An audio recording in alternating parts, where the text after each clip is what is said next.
कभी किसी ने आपसे कहा कि यार गोवा से आप ज़्यादा हाईलाइट हो जाते हो, क्योंकि आप खबरों में रहते हो, नेशनल मीडिया में भी आपको खबरें कवर होती रहती हैं, लोगों का इंटरेस्ट आप में जग जाता है। नहीं, कभी कभी खबर अच्छे कामों के लिए अच्छा है, पब्लिसिटी अच्छी होनी चाहिए।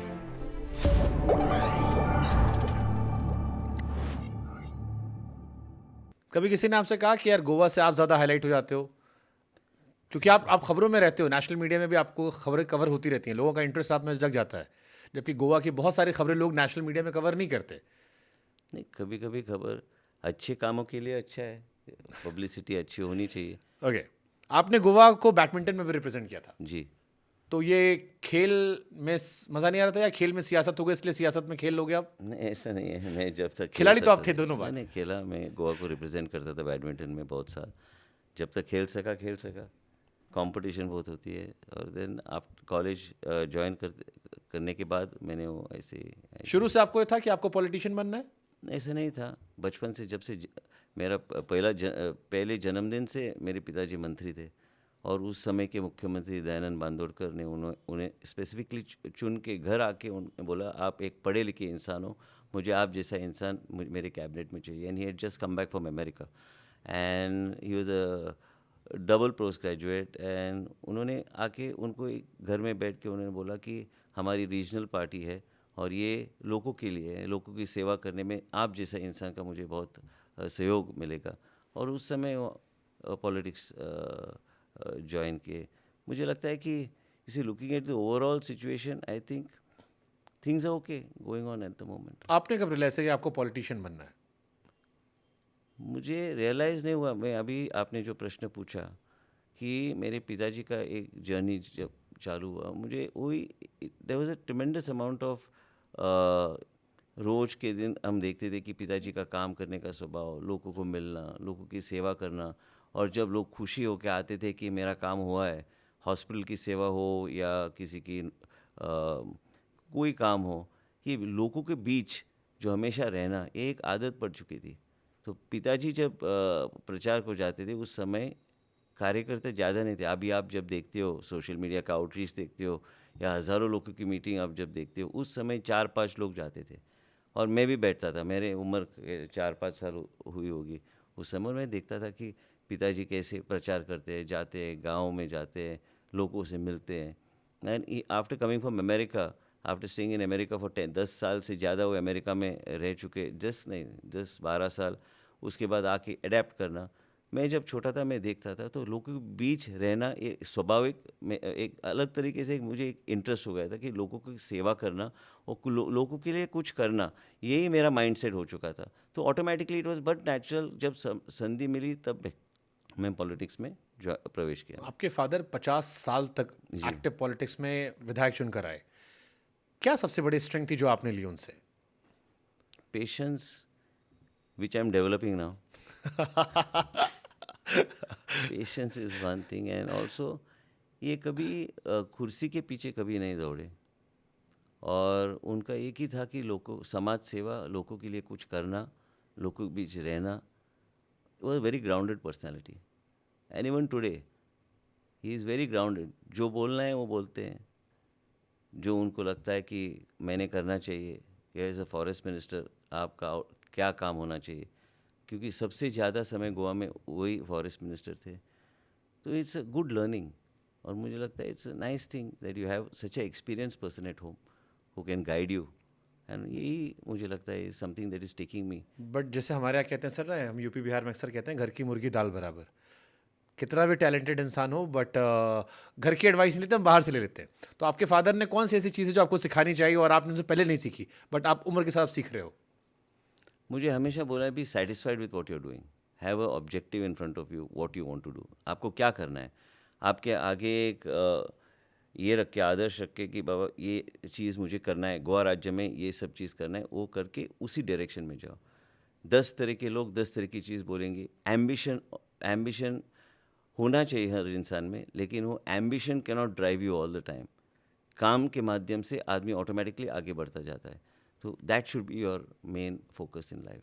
इसी तरह आपको आगे जाना है। ओके। गोवा में आपके फादर कांग्रेस, स्टार्टिंग में रीजनल पार्टी से की, फिर कांग्रेस में वो आए, लंबे समय तक कांग्रेस में रहे, आप खुद कांग्रेस में थे। As a outsider from Goa जब हम देखते हैं तो गोवा बड़ा इंटरेस्टिंग स्टेट लगता है। कोई पार्टी कम सीट लाती है वो सरकार बना लेती है, ज़्यादा लाती है वो बाहर बैठी रहती है। आपने कांग्रेस क्यों छोड़ी थी? एक्चुअली मैं ओरिजिनली कांग्रेस से इलेक्शन नहीं लड़ा, मैं इंडिपेंडेंट करके, कांग्रेस ने मुझे टिकट नहीं दी। ओके। तो I contested as a independent, one as a independent on my own, और then I join the Congress. But उसके बाद मुझे लगा कि मोदी जी की नेतृत्व, और जब मैंने, मेरे पिताजी also used to look up to Modi ji, और उनके नेतृत्व, उनका vision is was something that was always attracting मी।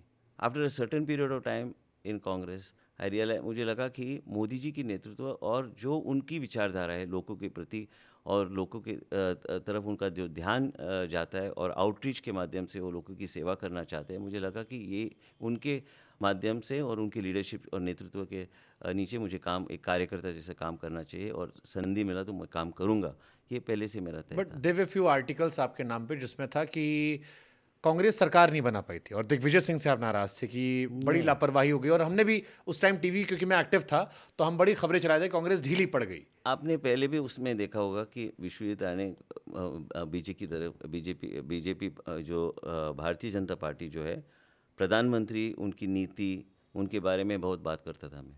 तो पहले से मेरा तय था कि मैं भारतीय जनता पार्टी और प्रधानमंत्री के नेतृत्व के नीचे काम करूंगा।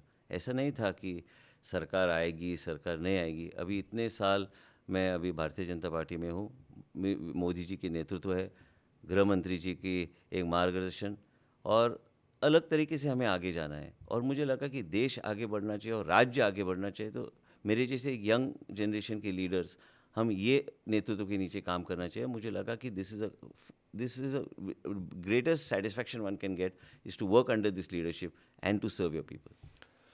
अगर सेंट्रल में गवर्नमेंट किसी की हो तो क्या स्टेट गवर्नमेंट को फ़ायदा होता है? डेफिनेटली फ़ायदा होता है, डेफिनेटली फ़ायदा होता है कि, और एक होता है कि आप कैसे फ़ायदा ले सकते हो, और देश के नेतृत्व में आप बोलेंगे मैं क्यों बोल रहा हूँ ये चीज़। देश मोदी जी के विजन और मोदी जी के माध्यम से गए इतने 11 सालों में अलग अलग माध्यम से गोवा राज्य को बहुत सी बेनिफिट मिली है। आप बोल रहे थे आप गोवा जाते छुट्टियाँ मनाने के लिए, आप गोवा का इंफ्रास्ट्रक्चर का देखिए, 30, 40, 50 हज़ार करोड़ जो इतने सालों में नहीं आया है, आज रोड इंफ्रास्ट्रक्चर और रोड नेटवर्क, एयरपोर्ट्स, उसके माध्यम हमारे पास अभी हेल्थ सेक्टर में इतना बेनिफिट गोवा राज्य को मिल रहा है। ये सिर्फ मोदी जी के माध्यम से गोवा राज्य में हमें इतना बेनिफिट मिला है, और मुझे लगता है कि Goa is on up swing towards becoming a very progressive state. कई चीज़ चैलेंजेस होती है, लेकिन मुझे लगता है कि मोदी जी के माध्यम से जो कुछ गोवा को बेनिफिट मिला है, this will transform Goa into one of the best states in the country. कहते हैं छोटे राज्यों की बड़ी समस्याएं होती हैं, छोटे राज्यों में पॉलिटिक्स बड़े राज्यों में ज़्यादा होती है। हम यूपी बिहार में बात करते हैं तो यहाँ पर कास्ट बेस्ड पॉलिटिक्स खूब होती है, धर्म की पॉलिटिक्स खूब होती है। गोवा में आपको क्या लगता है किस किस मसले पर आप लोग लड़ते झगड़ते हैं अपोजिशन से? बहुत सी चीज़ होती है, ऑपोजिशन का काम ही है कि हर चीज़ और हर इशू आगे ले जाने के लिए, लेकिन बेसिकली गोवा में एक यंगर जनरेशन का बहुत सी इशू होती है, और basically every government has a challenge of the younger generation, and in Goa caste base ऐसी चर्चा नहीं होती।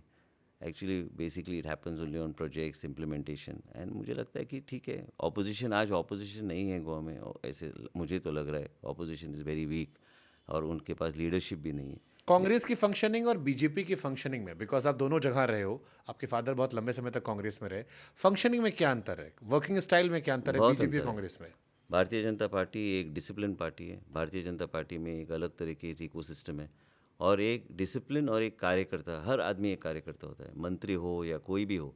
हमें काम जब हम करते हैं, लोगों के बीच जाते हैं, एक कार्यकर्ता के माध्यम से हम जाते हैं, और मुझे लगता है कि your understanding of the word of एक कार्यकर्ता का अंडरस्टैंडिंग, क्या होता है? एक तो हो गया ये कहने की बात हो गई। कहने की बात हो गई, लेकिन ग्राउंडेड होना जरूरी है। और जब हम बैठते हैं, मैं मंत्री हूँ इसलिए मुझे ऊपर का दर्जा मिलेगा पार्टी में, ऐसा नहीं है। एक कार्यकर्ता और बाकी का जो कार्य करते हैं उनको साथ में ले जाने की एक अलग तरीके से एक डिसिप्लिन और इम्प्लीमेंटेशन, और सबको एक feeling of being United and feeling for Bharatiya Janata party, और भारतीय जनता पार्टी और नेतृत्व के लिए हमें कैसा काम करना चाहिए, ये सब यूनाइटेडली हम कैसे आगे जा ये सकते तो हैं। बीजेपी की स्ट्रेंथ आपने बता दी। कांग्रेस में क्या था? नहीं, उधर ऐसी डिसिप्लिन नहीं थी, और डिसिप्लिन मुझे नहीं लगता कि इस तरीके से डिसिप्लिन और एक विजन और फोकस और जिस तरीके के काम करने की एक पैटर्न होना चाहिए, वो टोटली अनऑर्गेनाइज था। मुझे लगता है कि भारतीय जनता पार्टी एक डिसिप्लिन ऑर्गेनाइजेशन और पार्टी है, और एक विचारधारा के माध्यम से वो विचारधारा हम लोगों के पास पहुंचा सकते हैं, और वो विचारधारा के माध्यम से लोग कैसे हमारे तरफ आ सकते हैं और जुड़ जा सकते हैं, ये बहुत इंपॉर्टेंट चीज़ है। मैं काम करूंगा आपका इसलिए मेरे पास आओ, नहीं, ये एक मेरी विचारधारा, भारतीय जनता पार्टी की नीति, भारतीय जनता पार्टी की पॉलिसी, और ये पार्टी, ये पॉलिसी, ये माध्यम से हम काम करते हैं, इसलिए आप हमारी तरफ आना चाहिए और जुड़ना चाहिए। ये हम लोगों को कन्विंस करके हमारे तरफ लाते हैं। मेरे क्षेत्र में बहुत से काम होते हैं। आपने बोला आप केदारनाथ गए थे, अब मैं भी गोवा में, अभी हमें अलग तरीके से हम चीज़ कर रहे हैं कि स्पिरिचुअल म्यूज़िक और हीलिंग फेस्टिवल्स के माध्यम से लोगों को जुड़वाना चाहते हैं।